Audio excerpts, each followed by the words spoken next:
You're most welcome. Really appreciate you joining us this evening with the beautiful weather that we've been having the last couple of days. I was thinking to myself, will we have an audience tonight? It's still bright outside. So thanks to those of you who are with us here this evening. And thanks also to Kerry. Kerry, you can pop on your camera and join us here. Hi. You're great to give up an evening at this time of year to come and be with us this evening. No problem at all. Really appreciate having you along and looking forward and interested to hear the discussion. It's an area that I think is very interesting and something that I think all horse owners should delve into and be aware of at least, and get a reasonable understanding of, because it's so wide reaching in terms of the potential impacts in terms of horse health when things go wrong in the gut as well too. So yeah, absolutely. And it's great to see people, starting to get really interested in this topic, because although we've been working in this field for over 20 years, really only in the last couple of years has it actually been gaining momentum. So it's great to be able to talk about a subject, and it's great to be able to, disseminate some information. And if we can be of help at any stage, just remind people that they can pick up the phone, they can talk to me, they can discuss individual cases. That's not a problem. That's why we're here. yeah. So we're always happy to help. I guess we should probably introduce you first, maybe. That would help, I suppose. We've jumped along, we've jumped along. I think maybe because we were deep in chat before we even came on, we nearly forgot to join the viewers this evening. So yeah, look, you're the head of microbiology now in the Irish Equine Centre. We were just having the chat before we came on about how long you're actually there. It's quite a term. You said you're 25 years hanging around the Irish Equine Centre now. So I know it's hard to believe, and it's gone by so fast. I know, you don't have to tell me. You don't have to tell me. Yeah. It's amazing.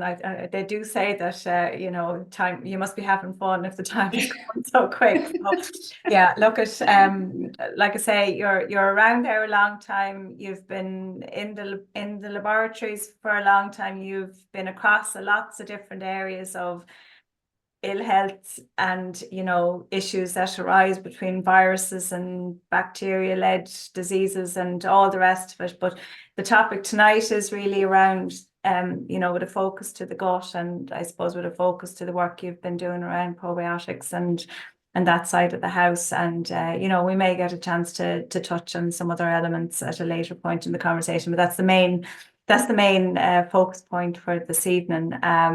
And yeah, I gather you're crazy enough to be doing a full-time job and also to have taken on the work of a PhD at the moment as well. So I know, crazy is the word, but it's been great. Like, I mean, it's something that I've always had an interest in, and I think to do a PhD, you absolutely need an interest in the subject. So it certainly, through our research, for viewers at home, just to let them know like what you're looking into.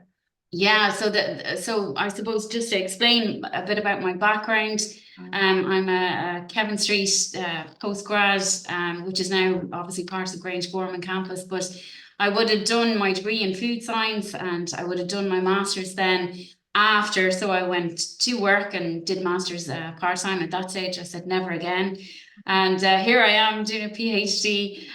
But the PhD is absolutely focused in developing an autogenous probiotic and working with the gut microbiome in horses. So that's what my research study has been focused on. And we have had the ability through research to be able to start looking at really good data. We've done 16S sequencing, we've done shotgun analysis, which is, few and far between in the equine research side. So it's great to be a part of that and furnish that gap of knowledge. Yeah, and hopefully by the end of this conversation, we'll all understand that terminology. Hopefully. So, do you want to have a go at pulling up your screen, and sure we'll lift off and see where it takes us, as they say. And to say to viewers this evening, if you're new with us this evening for the first time, you're very welcome. We appreciate having you along. If you've been here before, we also welcome you back. And what I would say is that if you're not used to the format here, as much as we have a presentation, you can put that onto full screen, Kerry. As much as we have the presentation, and that's a focal point to kind of follow through. We do appreciate audience interaction, and happy to take questions even as we work through. I'll open the Q&A tab here for myself so that I can keep an eye on that, and pop in your questions using the Q&A. If you have a chat button on your screens, please ignore the chat, use the Q&A. All right. So yeah, so do you wanna kick us off and see what direction we end up, Kerry? Yeah, absolutely. So obviously I'm here to talk about factors affecting gut health and supporting challenged gut health. So I think it's really important to understand the factors that affect the gut health so that we can understand how to rectify or even improve. There are ways that we can naturally protect equine health, and we're all for that. So we'll start by mainly the first reason why people approach me is our red flags. Now, obviously, all these issues can be as a result of other factors as well. But generally, when someone approaches me and there is a gut issue, you will see things like the horse is lethargic, it's not performing, it's not thriving, eating well but not putting on any weight, distended belly, reactive around the hind area, poor form, dull in form generally, depressed almost, and co-condition not good. So there are several factors that are kind of our red flags that we would kind of think, okay, there may be a gut issue here, and how do we go about looking at it and resolving that if at all possible. So in order to look at the actual gut health and how we approach this, we need to understand a little bit about the whole gastrointestinal tract, how it's formed, or from an anatomical point of view, and also the factors that affect the gut health. With that understanding, then we can go about actually working out scenarios where we can look at improving the situation. So when we look at the gastrointestinal tract itself, it is a vast area. I mean, it spans over 30 meters in length, and it holds a volume of over 150 liters. So the area itself is massive, and in that lies massive potential for things to go wrong. So if we look at the general structure itself, it's highly organized in regards to the stomach, the small intestine, the large intestine. Each of these areas vary in terms of rate of throughput, in terms of pH, oxygen availability, and obviously microbial populations. So we need to be able to understand all those different areas before we can actually understand what's gone wrong. So if we look at, sorry? Are there different microbial populations in different parts of the gut? Absolutely. Yeah, absolutely. And it's really the structure that actually plays a big part in that, because you obviously have to think there's different transit times of the digestate going through that tract. That has a massive role to play. But the digestion itself happens in the hindgut. That's why they're known as hindgut fermenters. So if we look at the actual process, they ingest the feed. There is a process of digestion that happens in the stomach and the small intestine, but the big part happens in the hindgut. That's your cecum and colon. And what happens there is the horse actually depends solely on the microbial populations that are there. It's their enzymes that they use to break down the feed. So without the microbial populations being there, in other words, the bacteria and their enzymes, there's no digestion of feed happening there. So what happens is that bacteria, known as fibrolytic bacteria, take part in a process known as cellulose fermentation. What that means is basically breaking down these complex plant fibers.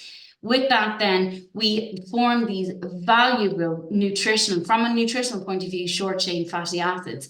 They're mainly butyrate, acetate, and propionate. And what they do is so important from the point of immunity, appetite, regulation of inflammation, plus a whole host of other metabolic functions. But in particular, butyrate is really important from a maintenance of the gut wall barrier. It's so important in maintaining those tight junctions between those epithelial cells that keep all that bad bacteria out.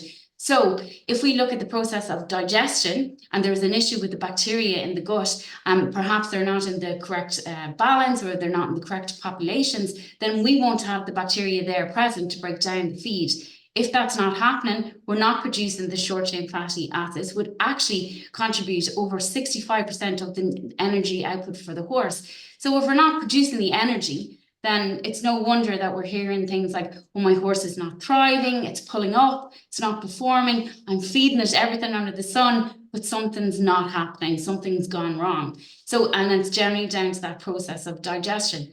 And that in itself, the bacteria have such an important role to play, because not only is the digestion important, it's important for immunity, that crosstalk between the gut brain, and a whole host of other factors that I can go into. But it's really important to understand that whole structure of the gastrointestinal tract. It's very different in between the different anatomical regions. The bacteria is different, and it's all about maintaining the balance so that we have effective digestion. There's no point spending, a lot of money on top quality feed, and ultimately, it's not being digested to the best of the ability that the bacteria can. So it's really important to have that right. And if we look just before you go on there, Kerry, like in the initial slide where you kind of talked about your red flags and whatnot, and most, you talked about those being physical red flags as such. Like, are there red flags to people also, maybe perhaps with some horses by nature of their demeanor, their temperament change? Like, can that be a function of upset gut as well? Yeah, absolutely. And we can talk about that in the stress element as well, because when you have stress playing a part in the horse's life, it will absolutely have an effect on the bacterial populations. But what can happen is, with the stress, it can cause a change in the permeability of the gut wall. And what happens is you've bacteria and other kind of molecules that pass that normally wouldn't be able to pass, and they cause a change in the microbial populations. But they also cause a shift in trends of families of bacteria. And what that can do is actually have an impact on the behavior. So where we see typical scenarios like where you have a horse that's relatively calm, that in certain scenarios becomes more reactive from a point of view like of either physical activity, where you're seeing crib biting or wind sucking where you never really saw it before, or you're seeing an increase in that behavior.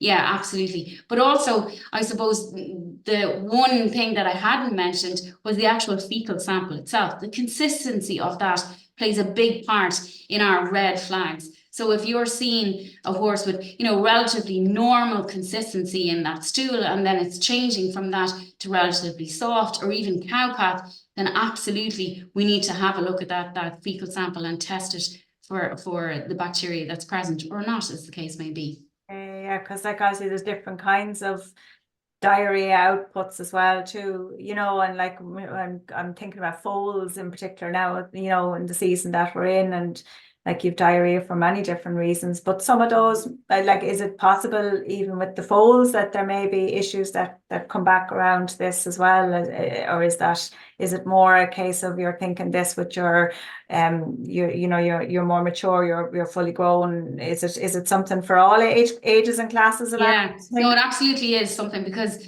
unfortunately it doesn't discriminate against age. You can have a good issue at any age, and particularly when you're dealing with foals.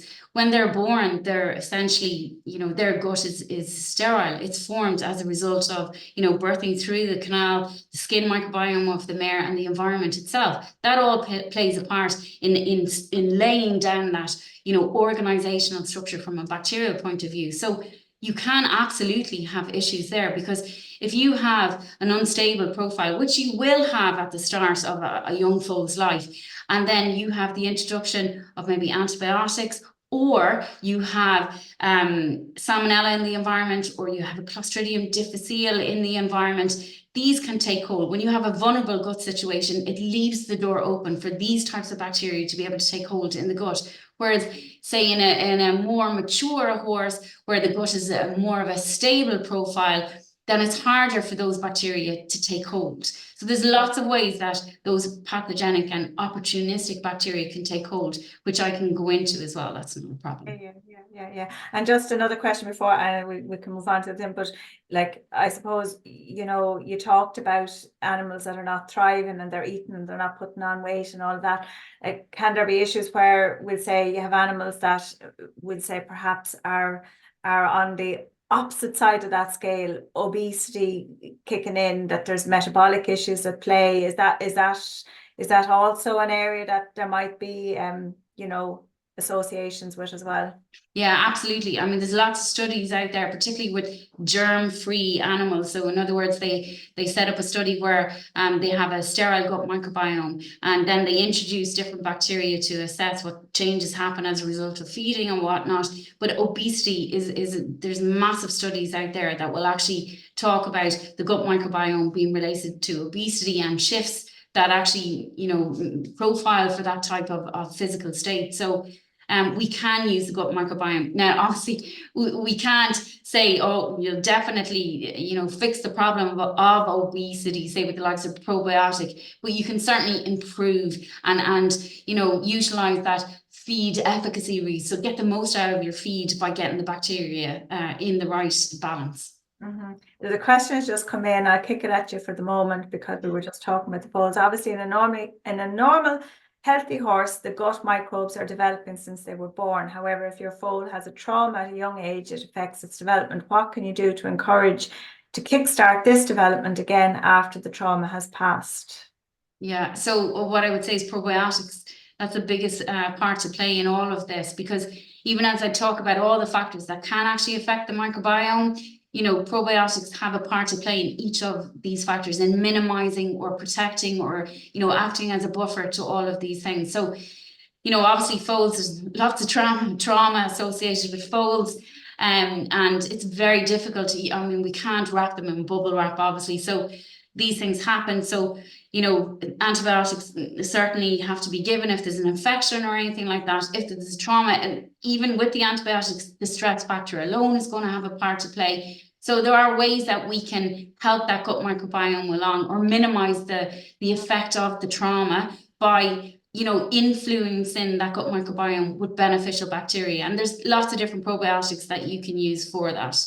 And also feed as well, you know, what you're feeding plays a big part. The quality of the water, the quality of the environment and the feed, all that plays a part.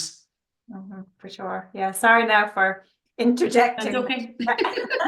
Not at all. Yeah. So just I suppose if we can understand why the gut is affected, then we have a level of understanding that allows us to kind of start looking at ways and means to actually be able to improve this. So if we look at the term microbiome, a lot of people don't really know what that stands for or not too sure, but it really originates from the Greek language, micro meaning small, bio meaning life. And then someone decided ME at the end would make it sound a lot better than anything else. So the microbiome itself, I generally tend to look at it almost as an equation. What it means is like the microbes and their genetic elements in a particular area. But if we look at it as almost like an equation, then it's the sum of all the microbes plus their genetic elements in a particular environment. So as with any equation, balance is key. So if we have an upset, then we're going to have a shift or a disturbance in the microbial populations. And this is what's known as dysbiosis. So I think that's probably the easiest way to look at it. Balance is key. It's an equation that must be balanced. And then there are several factors. Obviously, there are more than just these particular factors, but these would be the most common anyway. And certainly the top culprits of impacting the gut microbiome. Generally the diet, 100%, it has to be something that has to be taken into consideration. And I suppose if we look at the diet of the horse, there's generally two forms. There's a forage only diet and there's a forage supplemented with concentrates. And then if we look at historically, forage-based diets without supplementation actually promote the most stable microbiomes. But that's all, you know, good. But generally what we look for is more energy output from the horse. So we have to supplement. And we supplement with things like concentrates, so like starch, oats, barley. But it's also, definitely worthwhile to consider that balance. We need to keep that balance in mind because it is a delicate balance. The amount of concentrates going in plays an important role in how those microbial balances are affected. If we look at where we say supplement with a high starch diet, and there's lots of interesting studies out there, particularly one that looks at ponies fed a high starch diet compared to ponies fed a high fiber diet.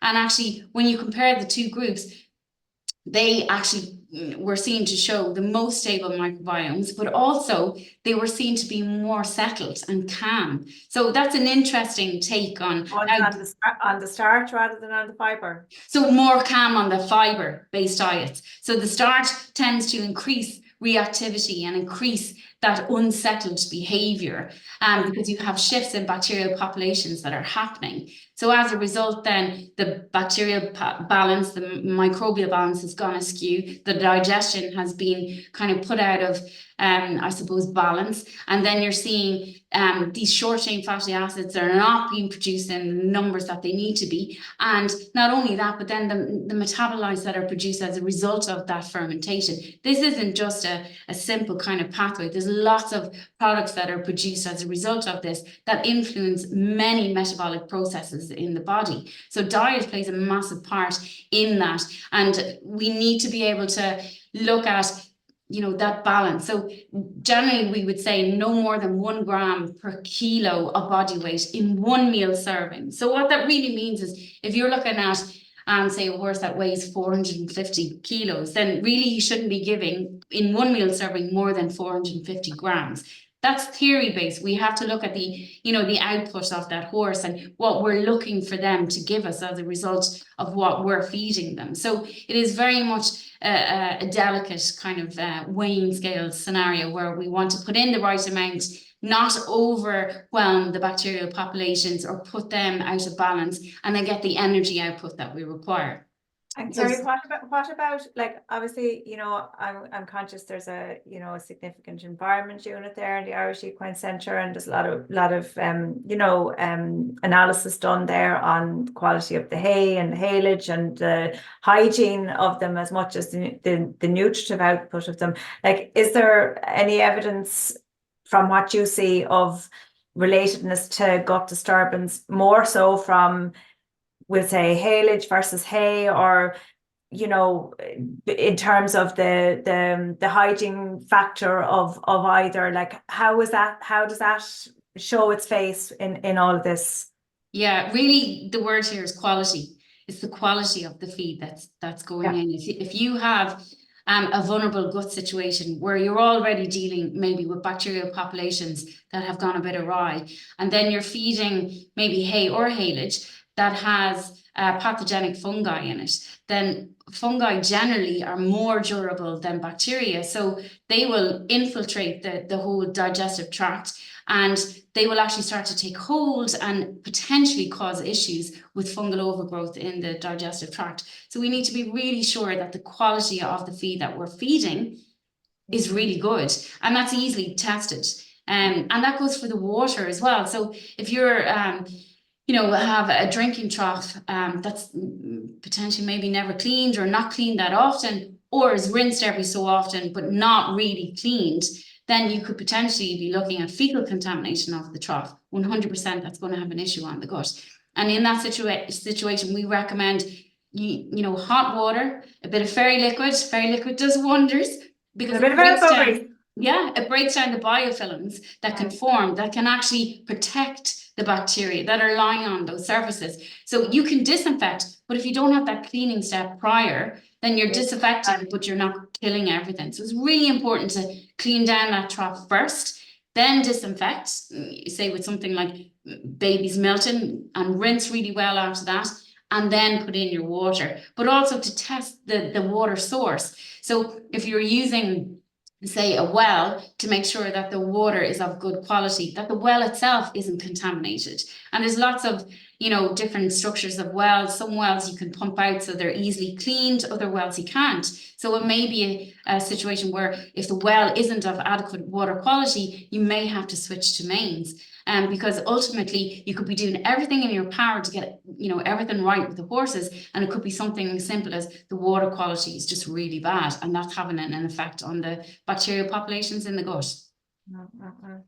And like, I suppose another question is kind of just floating in my head as well, is with dysbiosis or, imbalance in the gut microbiome and, the microorganisms that are there, is it always a case that you will see evidence in the horse, or can there be cases where it's transient, it's under the surface, and it potentially has will grow to be something more significant, but there's no sign in the horse? Yeah, I mean, I definitely think, and I almost compare them to humans, really. Like humans, horses can deal with stress differently. You can have horses that say a change in routine or something isn't going to knock that much out of them. Whereas you can have a horse that a change in routine or a change in companion animal almost is the end of the world, and they take that really hard. It's the same as humans. We deal with stress differently. Horses are no different. So, that impact can have an effect depending on the individual horse. So it's very much on a case-by-case basis, I suppose, is the answer to that question. So it really is. And I suppose the easiest way is just check the fecal sample. Yeah. There's another question came in here. When vets tell you a horse has ulcers, or you see a horse displaying symptoms of ulcers, are these present through all of the gut, or just in the small intestines?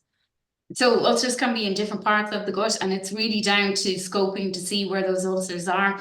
And certainly I'm not a vet, I'm a microbiologist, so definitely the vet is the best person to actually diagnose ulcers. But things like probiotics can be given at the same time as ulcer medication. That's not an issue, which can help aid that. But definitely, ulcers can be hard to diagnose as well. There isn't a lovely laboratory test where you can test a sample and it says, yes, there's ulcers. No, there isn't ulcers.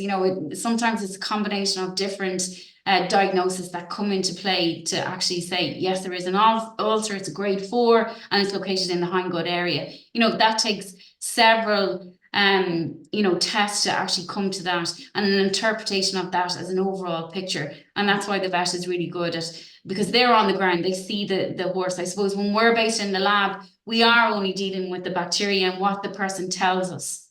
Yeah, for sure.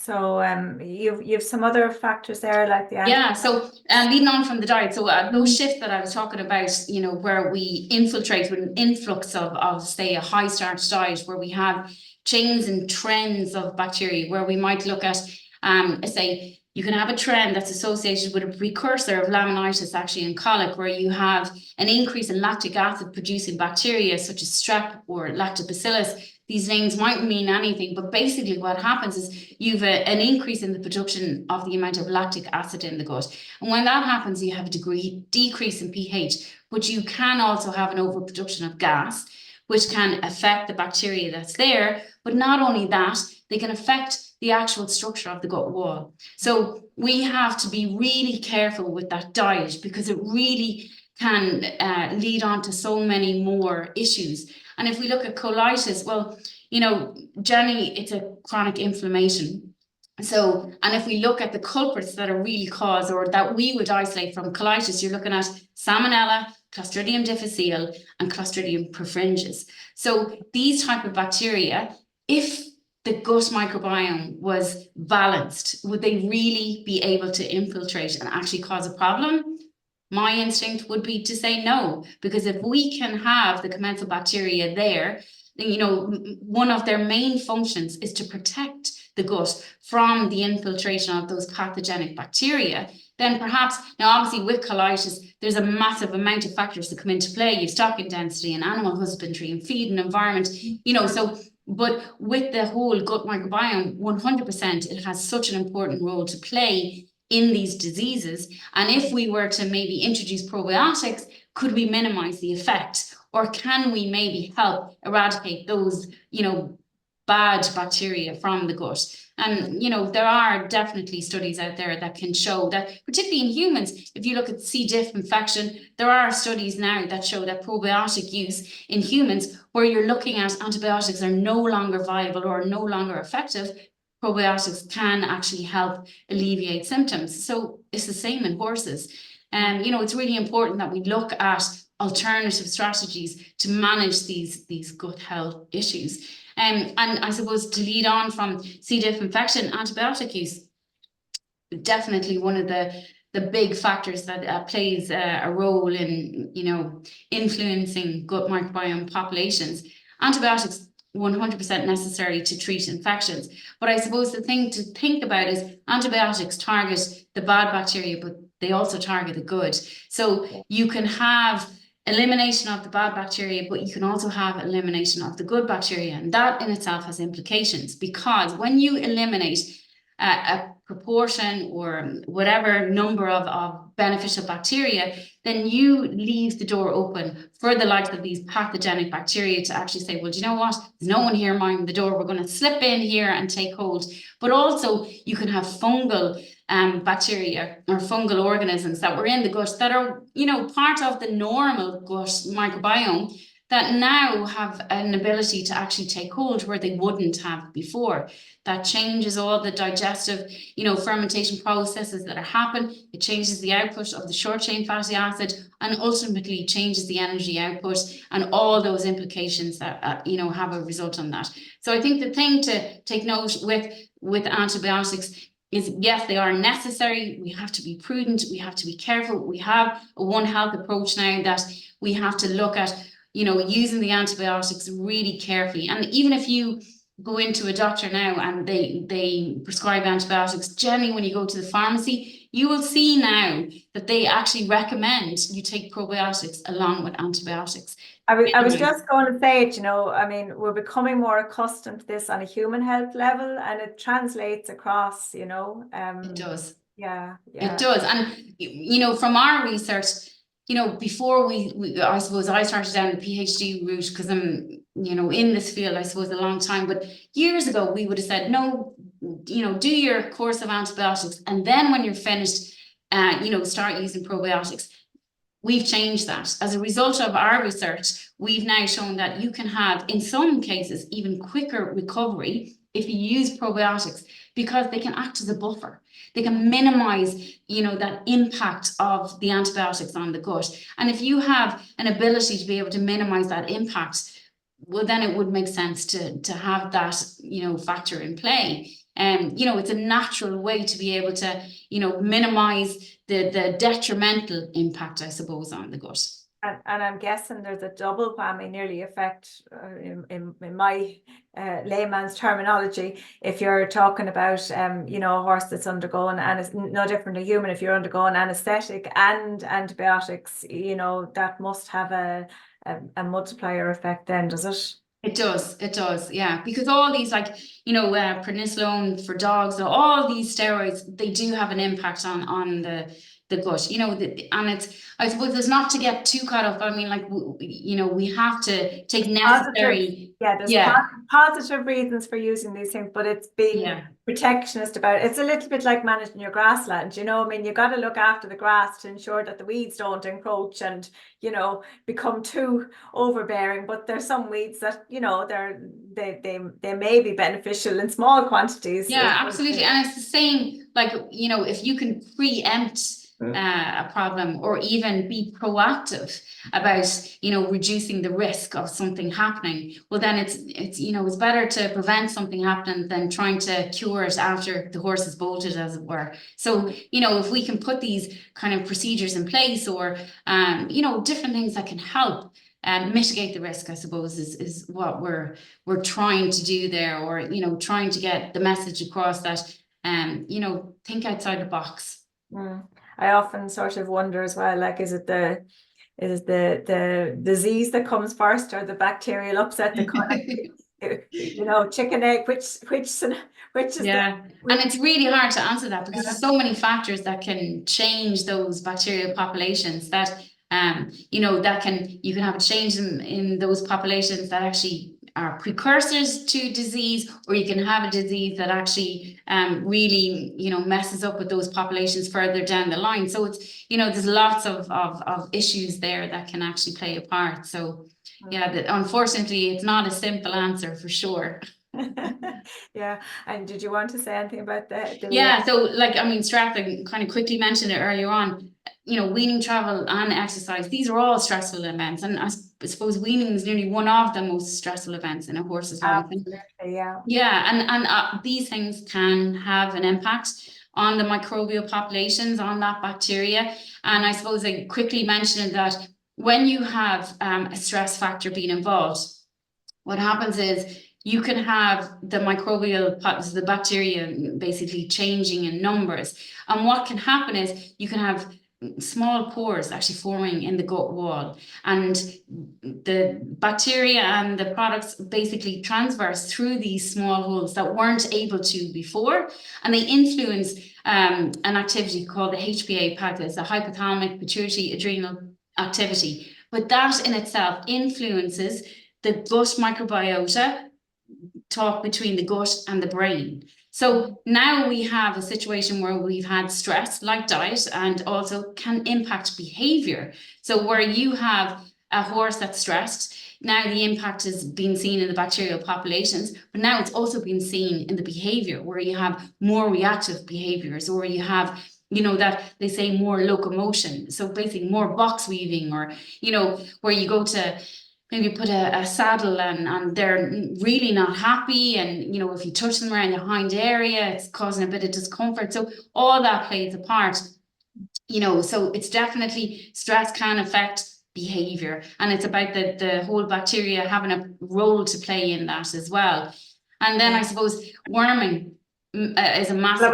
Before you even go on to that, I'm even thinking about the poor weanlings there. I mean, it's not just maybe necessarily the stress of the being taken away from the mother, but there's issues around maybe diet change, there's issues around change of their environment, there's issues around transport, potentially sales activity. There's so much that comes at them in one foul swoop together, Absolutely. And because you're dealing with they're young, and you're dealing with a gut microbiome that's already unstable, and then you're compounding all of that with all of these other factors, then it's no surprise that sometimes they just don't thrive. And it's about understanding, okay, how did this happen? What can we do to potentially try and resolve the issue or improve the situation? And it's just about pulling all those bacterial balances or populations back into balance, as it were. I know I say that word all the time, but it really is about balance. And before you go on to those as well, there's another question I'll give to you before you go to that, because it relates back to the antibiotic use. There's somebody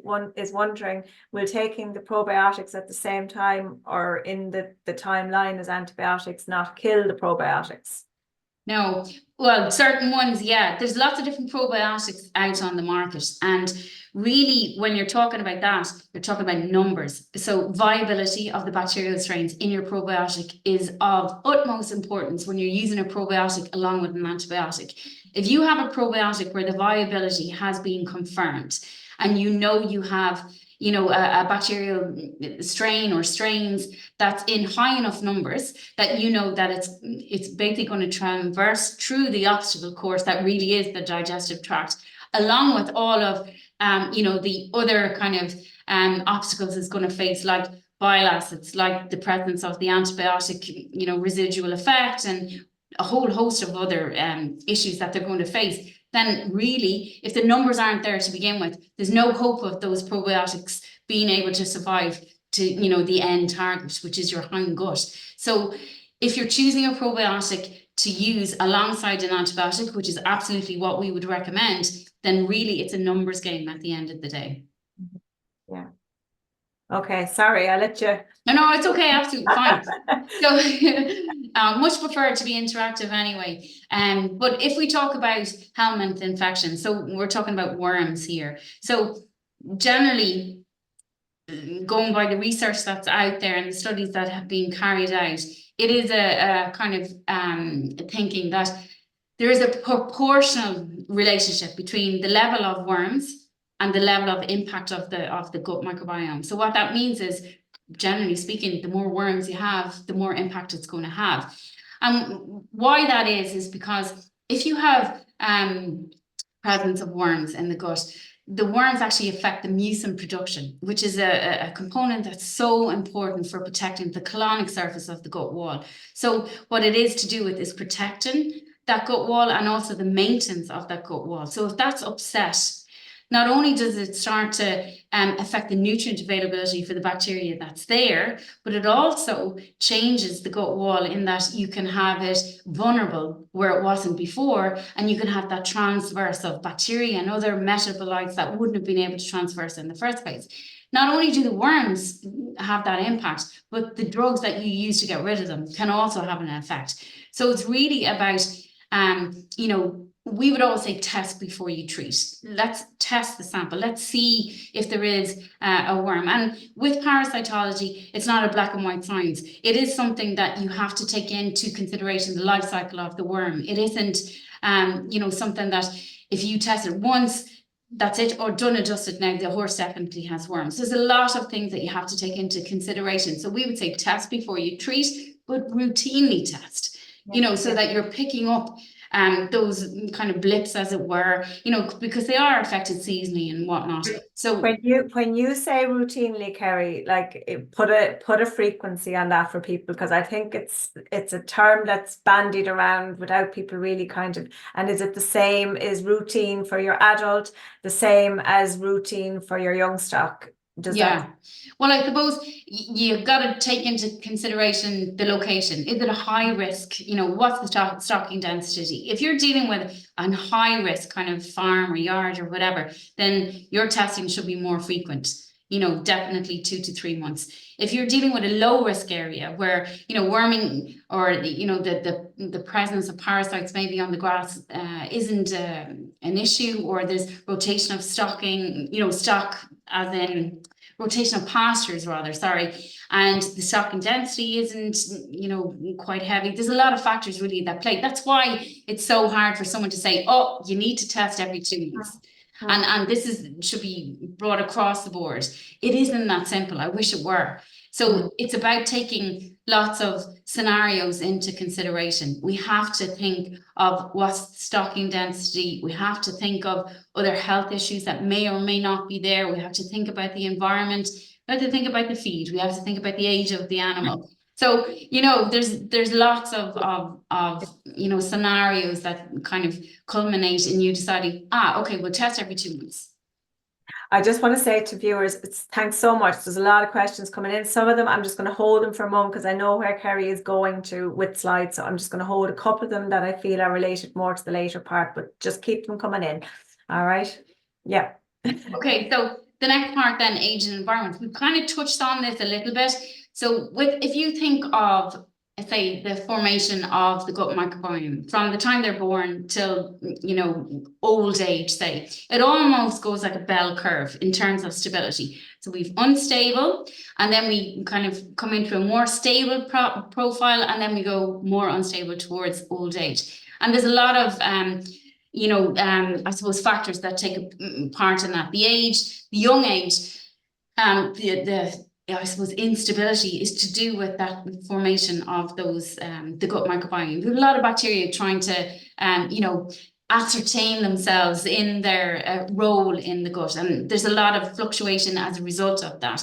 But you can imagine then if you have a young foal where the gut microbiome is relatively unstable, there's lots of changes in the bacterial population because they're trying to, you know, dominate in a particular area or whatever the case may be, and then you have to use antibiotics.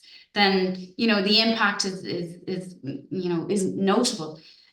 So age is really important, and anything that we can do to minimize the I suppose effect is really important, and the environment as well, because if we, like where we mentioned about the quality of the water, quality of the feed, and the quality of the actual location itself with regards to biosecurity, all of that plays you know, a role in maintaining that gut microbiome, you know, the best we can. You know, so each of these factors, you know, contributes to dysbiosis, this term that, you know, I suppose microbiologists like to use, but some people are not really sure what that means. And if we go back to the equation, keeping it balanced. And if it's not balanced, then we have the shift or disturbance. That's what they mean by dysbiosis. Very good. Okay. Yeah.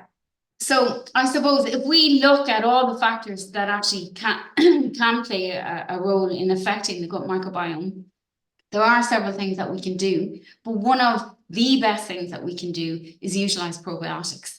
And the reason being is because if we use a good quality probiotic, then we have the potential to be able to tweak that gut microbiome. We have the potential to be able to maybe reestablish a balance which wasn't there before. And we also have that protection capability where we stop that pathogenic bacteria being able to take hold in a vulnerable gut. So we need to be able to kind of tweak it. And I suppose that's the term that I would use, is that we can, you know, make it work for us and pull those bacterial populations back. Because ultimately, if we do, then we'll have a knock-on effect on so many different processes. And I suppose when we talk about probiotics, you know, a lot of people, oh yeah, no, I know what they are. But really, what is it? The definition, which is actually given by the World Health Organization, it's live, non-pathogenic, so it's not bad bacteria, that when given in adequate amounts, and that's the key, it is about numbers at the end of the day, confer a health benefit on the host. So we have to use good quality probiotics, and there's lots of different types of probiotics out there. Not all of them are to do with live microorganisms. Some use kind of oligosaccharide supplements. Some use, you know, this term post probiotics, this, you know, prebiotics. All these terms are floating around. But when we talk about probiotics, we are talking about the live bacteria in adequate amounts. That's really what we're talking about. And if we're talking about an autogenous probiotic, well, really, what does that mean in comparison to a normal probiotic? Well, if we talk about autogenous, what we take out, we put back in, and that's really what it is. So when we get a fecal sample from a horse, we isolate beneficial bacteria, we harvest it to get those adequate numbers, and we formulate it into a probiotic, which is given back to the horse. So that's the term autogenous. That's where, you know, the whole process involves, and that's where it's a bit different. It is a little bit like fecal transformation, which people have heard of it, or FMT. There's lots of terms that people use where they use a healthy donor and they give to a recipient. But the thing about that is you are essentially working blind. You're working with a horse that you deem is healthy, but it can be asymptomatic. So when you talk about the gut, they can actually harbor, like, you know, antibiotic resistant bacteria. Because if you think about the gut, horizontal gene transfer is more likely to occur, 25 times more likely to occur in the gut than anywhere else in the body. So what that means is those potential for those resistant genes to transfer in the gut is so high. So if we look at, say, looking at probiotics and how to resolve all that, then we need to be able to minimize those scenarios. So to get those beneficial bacteria in the numbers that we need to, because otherwise we are going to have problems.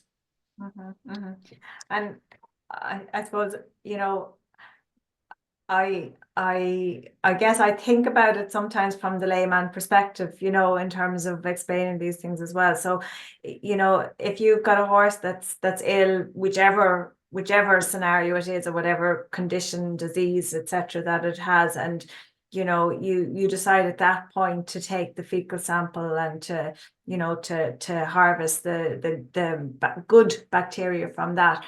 Like, if it's a case that the horse is already under stress, and assumably the gut is already under stress and the microbiome is already under stress, is it the case that you always have adequate diversity in the good bacteria that are there to be able to grow and give it back enough of what you need to create, you know, the balanced scenario again? Or can it be such that some of the bacteria are just that you need are gone, are no longer present there? Yeah, absolutely. And, you know, I suppose that's where we came up with the cryopreservation idea, is when we get the beneficial bacteria, we store it, because we were coming across scenarios where we were getting in fecal samples and we knew there was a gut issue, but we weren't able to formulate because we weren't able to isolate beneficial bacteria.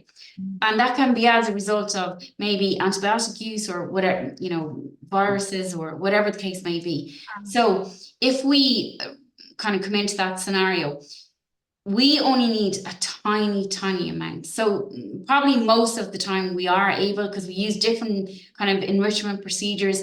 If we don't get it the first time, we'll go back. We'll use different media and broths to try and isolate that beneficial bacteria. But ultimately, if we can't, then actually what I tend to use is human probiotics. So I'll talk to the client and I will say to them, okay, I want you to use this type of probiotic. It's not going to change the world, but it will cause a small shift, enough just for us to be able to maybe open the door jar and be able to isolate that beneficial bacteria, because we do the harvesting. So even if it's there in tiny amounts, we have the ability to harvest that bacteria into the numbers required. So all we need is to be there in the first place. And yes, there are times when it's not, but there are ways and means to be able to get around that, I suppose. Yeah, it's interesting, you know, and like, you know, in the normal healthy horse, what sort of, you know, what are the numbers of, we'll say, key and important follow me on words, microorganisms. I don't know how you say this language every day. Yeah. You know, like if you're thinking in terms of species, or you're thinking in terms of numbers, like what's the normal for the normal horse? And you know, how, like when you see these horses that are under stress that come in, like on average, you know, is it 2 or 3 that are missing? Is it multiples that are missing? Like what, you know, for us on the outer side of the laboratory, like, can you explain that to us as to what? Yeah, absolutely. And I get asked that all the time. Yeah. But to be honest, it's probably easier to say what's wrong or what's missing than it is to say what the ideal microbiome is, because I'll tell you why.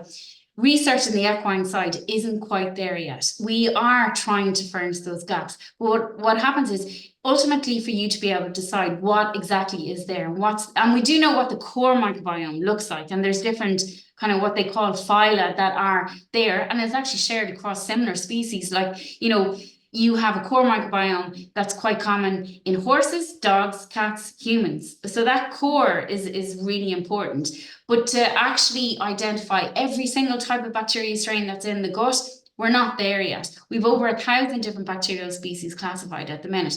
But you are looking at using the type of analytics like shotgun sequencing. Not everybody can do shotgun sequencing with a sample that comes in. What does shotgun sequencing involve? What is that? It's a step up from the DNA sequencing. So where you look at a fecal sample, we do it by culture. So we know, looking at the culture, you know, how vulnerable that gut scenario is, or what's missing, or, you know, how it is relatively compared to a normal gut flora. Because we're in a lovely, I wouldn't say love, maybe lovely isn't the right word. We're in a niche where we get so many issues. We see so many issues that we get really good at recognizing patterns. So we're able to tell, you know, these patterns from extensive years of routinely doing this testing. If you were there's some key microflora that you're really looking out for, that they're there or they're not there, and if they're not there, that you want to replace or replenish or increase in numbers, and that's how I'm reading it from you. Yeah, absolutely. Because even from the culture alone, if we look at say if we look at a yard and we might do 50 of these gut flora tests, then you can almost tell, because a lot of them that are, you know, in side-by-side boxes actually have very similar results. And then you start to see maybe a part of the yard that's kind of like maybe 2 acres away or whatever the case may be. They might actually show different profiles. So you're able to actually ascertain from the results really what's going on, or if there's been a lot of say movement or upset in that horse's life, you can see it in the results. And so it's really interesting from that point of view. I'll give you a couple of the questions that have come in. Could a fecal transplant or suppository not be better placed to get the anaerobic bacteria to the hindgut rather than orally, which means going through a hostile stomach and a small intestine? Is one of the questions that come in. I know you haven't really kind of got to. If your probiotic is anaerobic based, which is very hard for a probiotic to be consisting of anaerobic bacteria, because anaerobic bacteria basically mean bacteria that grow in the absence of oxygen. So if you're given an oral probiotic where you're looking at numbers is really important, then your anaerobic bacteria will die off very quickly. So with FMT, or fecal transformation, it's been around for a long, long time. They've used it in the farming industry in calves for, donkey's years. So there is something to it. But as I said, you are essentially working blind. That horse that's asymptomatic or, in essence, healthy may harbor vancomycin-resistant enterococci, MRSA, Clostridium difficile that's highly resistant to antibiotics. And unless you test for each of these, by doing comprehensive testing, then ultimately that feces material that you use to transplant into the recipient could potentially harbor harmful bacteria. So what we do is we know what's in the probiotic and then we use it. So it's about, I suppose, not being as blind going into the scenario. Know what you're putting into it and know that it's ultimately going to have some effect and reach your target. Yeah. Somebody else has asked here which bacteria should be included in a probiotic, but I suppose, from what you're saying, that can be different for different animals. Yeah, it absolutely can. And there's a lot of scenarios where someone would talk to me and say, well, look, I'm using this probiotic and I'm, the feed, they go through the feed and supplements and whatnot. And then, we get the fecal sample in and there's no overgrowth of maybe yeast in the gut. And the probiotic that they'd previously been used was a yeast-based probiotic containing Saccharomyces of various different strains. And their feed supplement was also supplemented with Saccharomyces, which is yeast. So it's about using the right probiotics at the right time for the right issue. So it's very much like not every probiotic is fit for every scenario. It's really about being able to, I suppose, understand the issue and what you can use to actually rectify or help resolve the issue. And I think you kind of answered this already. Is there an advantage to using a probiotic over doing a fecal transplant? Yeah, so again, it's about not necessarily working blind, knowing what's in the probiotic, so that you can tweak with known bacterial species, as opposed to using a fecal sample where you would hope doesn't contain any pathogenic bacteria. And you mentioned prebiotics in passing as well. Like, how relevant is, the use of prebiotics, or can you explain the prebiotics as against the probiotics for people who maybe don't know? Yeah, so prebiotics are essentially the food used for probiotic bacteria. And when we look at the equine diet, which is mainly grasses and hay, the prebiotic is that feed, is the fibers, is the plant fibers. So in essence, horses really don't need prebiotics, although they can work synergistically. So you can have a probiotic and a probiotic that actually work hand in hand to actually enhance, the adherence of the bacteria in the gut, the beneficial bacteria. But in essence, the food is the plant fibers that we actually use as part of the horse diet. So prebiotic, in a horse's case, is their diet.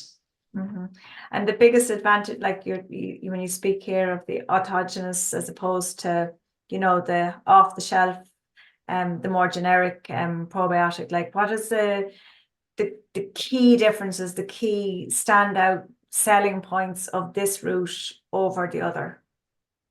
Yeah, so we looked at a couple of years back, looking at various different probiotics that were on the market and the viability of the strains. A lot of the time, see, with animal probiotics, the rules and regulations are not as strict as humans. So the label can say it contains X, Y, and Z, and contains 10 to the 9 CFU per mil, which is just the concentration of bacteria. But when you actually test it, either it doesn't contain one or more of the strains, or it's not in the numbers, or it doesn't even contain what it says on the label. So it's really about choosing a good quality probiotic that's made by a good quality manufacturer, and that they have, labeling that actually tells you what it is. Now, obviously, if you're using autogenous probiotic, then because it's tailored to the specific animal that we take the sample from, it's impossible to have pre-printed labels of every single strain. So it's more difficult with labeling, say, for the likes of an autogenous probiotic than it is for a generic probiotic. So there's swings and roundabouts. And you mentioned in passing there as well that you freeze samples too, and that you hold them for the lifetime of the horse. Like, is what you're saying that it's, that it's best to actually take these samples at a time when the horse is healthy and not suffering ill effects of, be it disease or ill effects of ill thrift or under any kind of physical pressures? I would say yes, but 99% of the time we only get when there's a problem. Like anything, when you go to the doctor, you go when you're exactly. So when there's an issue, then you'll get the sample, generally speaking. But we've become quite adept at being able to isolate beneficial bacteria. The years of routine testing has taught us that. So there are a few scenarios where we can't, but as I said, there are ways and means around that. But generally speaking, we do get the beneficial bacteria that we're looking for. And like where we talk about storing the bacteria, so we pretty much talked about all of these things. But if we talk about the actual storage of the bacteria, then this is what we're talking about, the safety net, where we have the bacteria in storage. It's not the sample, it's the actual bacteria that we need to formulate the probiotic. So we use cryopreservation and we use temperatures of -80. So wow. It is keeping the bacteria in a status that they don't grow or multiply or use up energy requirements or nutrient availability. And it's basically when we take them out of cryopreservation, we resuscitate and then we do the harvesting process. It just means that, say, we've had a horse in for a probiotic maybe last year, and then all of a sudden then there's a wound on the fetlock and antibiotics have been given, or in the process of being given. Then I get a call from the client going, oh, look, there's antibiotics and all the rest. And we can say, no, we can get you a probiotic in 2 days. We don't need a fecal sample, and we'll send it out to you and you start taking it straight away. So it has advantages in that scenario, being able to, where you've hit a wall, perhaps, with a repeat sample that has been sent in because there's now an issue a year later or 2 years later, whatever the case may be, and you can't isolate any beneficial bacteria, then we have it in storage. So we can go back and resuscitate and formulate then. And is this a costly process, Kerry? No, would you believe we do not charge storage? So we charge like a one-time fee, but we don't charge, there's no time limit on the storage. It's there forever. We don't charge an annual fee, so we don't actually charge for the long-term storage. And what do you charge for the initial process? So the initial process, if you were to look at doing a good flora, you're looking at $62.50 plus VAT. To formulate the probiotic, it's $150 plus VAT. But the work is in the actual formulation of the probiotic. And to do a worm count is €15. So, it's very, easy to do all of these tests on one fecal sample. So we can look for lungworm and worms and do a gut flora test on just one sample, because it really is a window into that gut. Yeah, it's amazing. Another question here: can an autogenous probiotic be manufactured for a young foal when its gut has little to no microbes?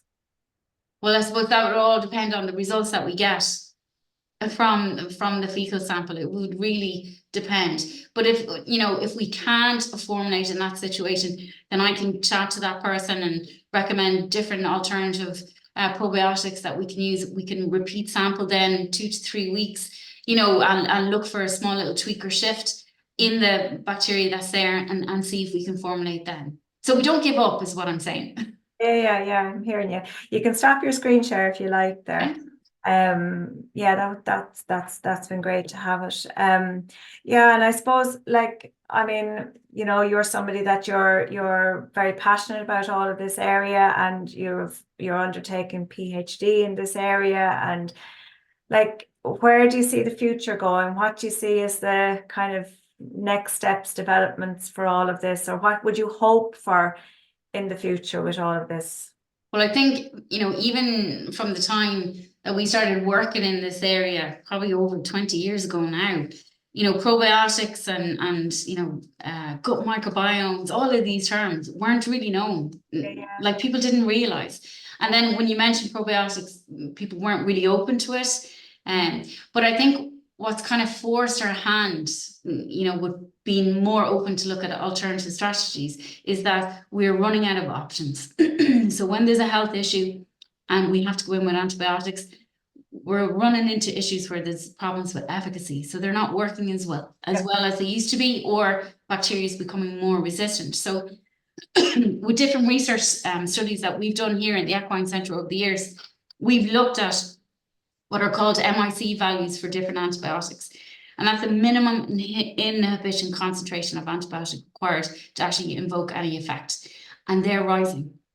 Yeah. So, like that's all impacting in the whole One Health scenario. absolutely. Like it's not just on the equine front, it's on the human front, it's on the other animal front, and it's something that we have got to keep to the forefront of our minds and do everything that we can to protect what's still there. The same, when we talk about antibiotic use, to protect the efficacy of what we have, because we don't have new drugs coming on stream. So yeah, and it's so important, and that's why we really recommend routine testing. Rotate your wormers and look at things like stocking density and parasitic larvae on the grass and things like that. That you can, it's not just one testing. It's not just one answer. It's an approach where you take lots of different scenarios into play.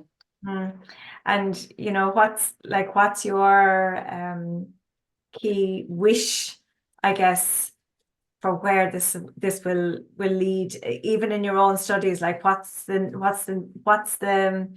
next thing that you'd like to see happening? Or I think probiotics will absolutely become more in people's mind. Like the benefit to using probiotics is just unbelievable. And even in the human side, it's really becoming more and more paramount. And I think as we continue our research, bit by bit, we're furnishing those gaps in the knowledge. We're becoming more of experts with regards what actually is a healthy scenario and what's not healthy scenario. But definitely with the whole, I suppose, because I work in this area, I'm very passionate about it. But I really do believe in probiotics and the benefits that they can bring. And plus, it's a purely natural way to approach things. We're not using chemicals. We're not using drugs. We're using something, well, say in the case of the autogenous probiotic, we're using something that has already been inside that animal. And in terms of, like, if I talk in the language of case study, or examples of situations that you've seen of horses that you've worked with, where what's I won't say surprise, but what is have there been situations that you've gone, wow, like, yeah, I can't believe the result that has been achieved? Or what sort of timelines are we talking about to see a good outcome from a situation? Yeah, I mean, like anything with the gut works slowly. And so you would never introduce anything quickly because it's never a good thing. So it's a step-by-step process. It takes 3 weeks for the course of treatment. And you need to build those bacterial populations up gradually because you want them to maintain them at the levels going forward so that they're able to maintain the levels going forward. So if we look at kind of what I'm kind of hearing back is, oh, turn them inside out. Oh, the coat looks great. Oh, much better form. Starting to see a bit of weight around the ribs. There's lots of you can have scenarios where you might have had this or increase in box weaving all of a sudden, and no one can figure out why. And then you go in with probiotic treatment, and then the horse is more calm and settled. Because not only are you fixing the bacterial populations, you're fixing the environment, you're fixing the gas issue and Multi-pronged approach. Exactly. So that overall makes them feel more comfortable, and then you see it manifest in their behavior. Yeah. And do you see a time where kind of the profiling of the microbiome of the population, being able to give indications like genetic indications around potential for specific diseases, and being able to get in and really prevent them getting to that point, Yeah, absolutely. Because I mean, even with the whole DNA approach, it's really, it's gone streets ahead compared to what it was years ago. And, the work that's been done in that field is absolutely amazing. So we have the ability to be able to use the culture and the DNA approach side by side, and to be able to really give a good overall picture. Yeah. So I just think it's whether you're talking from a human, and I mean, like, the thing about it is, and this is not unique, as we said, to the equine front, like, there's already, whether it's dairy calves or whichever other, and I'm sure you do work for other Yeah, we do it for dogs. At the minute, we do it for dogs and horses, but we are looking to expand that. So, because this service is available in Ireland. We're one of the only labs that I'm aware of in potentially Europe and the world that's actually offering this particular type of treatment. And if the amount of times that people say, "Do you do this for humans?" I mean, if we had a cryopreservation bank for humans like we do for the horses, then potentially we could look at things like asthma, Crohn's disease, IBD, like all of these. Particularly asthma is linked to early antibiotic treatment in children. So there's potential there to really, really drive this into there must be linkages with various, not all, but with some of the cancers and that as well too, I'd imagine. Yeah, absolutely. I mean, like, there's so many links between the gut bacteria and other processes and disease, and I mean, it's a massive field, but very interesting. Yeah, I'd say you're never done learning in it all, so it's been really interesting to get even an insight into your world, your day to day, and what you're about and what you're achieving, and not even just trying to achieve, but what you're achieving with all of this, and the science that comes with it. And like, I suppose the Irish Equine Centre is such a unique offering. It has such a unique place in the equine industry here, in terms of what it brings together under one roof, to be able to offer people from the science and the environment, and all of the work that you guys do there. It's very valuable. It's appreciated. Thank you for saying that. Well, it is appreciated, and I want to reiterate again to people, because I think it's sometimes a misconception. You are not just there for the thoroughbred user, you are there for all. Absolutely. And we're absolutely approachable. So, don't be afraid to pick up the phone to us and chat to us about, the individual case, because that's a part of what we do. We're here to help. And if we can be proactive in improving health, or, putting procedures in place that actually, help that whole scenario, then fantastic. It's great to be a part of it. Yeah, and I guess sometimes, people just see the actual issue that's right in front of them, and it's digging behind that to ask the questions about all of the other things that are happening in the background, or in the lead up, or in general around it, that sometimes you lead yourself to what might be a different issue than, starting issue than what sometimes is thought it actually is. So yeah. You're kind of like an investigative service. A detective in bacteria. Yeah, the eyes of the horse world. So look, it's been really interesting speaking to you, Kerry. Really appreciate Oh, thank you for having me. And really appreciate our viewers and the time that they gave, and particularly those that got involved and threw in the questions. A lot of thanks coming in there, and appreciation for your time as well too. So this is the last of our Let's Talk Equine for the moment. We'll be back in the autumn. Those evenings are stretching, the summer vibes are in front of us. We're getting better weather. Hopefully horses keep the health for the most part out there, and that those of you who are breeding and getting foals on the ground in the coming weeks and whatnot, that you're lucky with them all. We wish you the best, and I'll be back here in the autumn.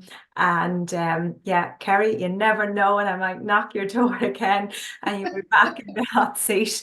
It's been great chatting to you. And as I have become into the practice of saying, my next effort is to hit that Graham Norton red chair seat and kick us all out so you can go and have a cup or whatever it might be. It's been a pleasure chatting with you, and good night for now to you and everybody at home. Thank you very much for being with me. Thanks again. All right, take care, everyone. You know.